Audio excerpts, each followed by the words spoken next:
अस्सलाम वालेकुम दोस्तों, मैं ਤੁਹਾਡਾ ਆਪਣਾ रज़ी खान ਤੇ ਮੈਂ ਖੜਾ ਹਾਂ ਇਸ ਟਾਈਮ ਨਾਸ ਥੀਏਟਰ ਦੇ ਵਿੱਚ। ਸਭ ਨੂੰ ਈਦ ਮੁਬਾਰਕ। ਈਦ ਦੀ ਖੁਸ਼ੀਆਂ ਇਸ ਟਾਈਮ ਪੂਰੀ ਦੁਨੀਆ ਤੇ ਨੇ, ਜਿੱਥੇ ਜਿੱਥੇ ਮੁਸਲਮਾਨ ਆਬਾਦ ਨੇ ਇਸ ਟਾਈਮ ਈਦ ਦੀ ਖੁਸ਼ੀਆਂ ਨਾਲ ਦੁਬਾਲਾ ਨੇ। ਤੇ ਉਹਨਾਂ ਈਦ ਦੀ ਖੁਸ਼ੀਆਂ ਦੇ ਵਿੱਚ ਥੀਏਟਰ ਡਰਾਮੇ ਇਸ ਟਾਈਮ ਪੂਰੇ ਪਾਕਿਸਤਾਨ 'ਚ ਬੜੇ ਬੜੇ ਖੂਬਸੂਰਤ ਡਰਾਮੇ ਚੱਲ ਰਹੇ ਨੇ।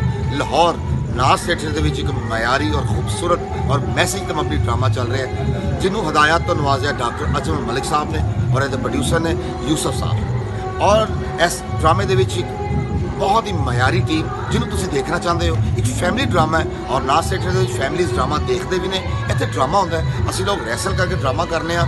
ਔਰ ਸਭ ਲੋਕਾਂ ਲਈ ਗੁਜ਼ਾਰਿਸ਼ ਹੈ ਕਿ ਆਓ ਡਰਾਮਾ ਦੇਖੋ, मज़ा लवो, ईद की खुशियों और दुबाला करो। सब नू ईद मुबारक, सलामत रवो, खुश रवो। नास थिएटर आयो, आई लव यू।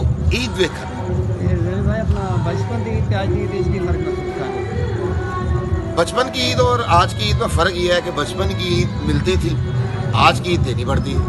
बात इतनी सी है, ईदें वही हैं, खुशियाँ वही हैं, सारा कुछ वही है।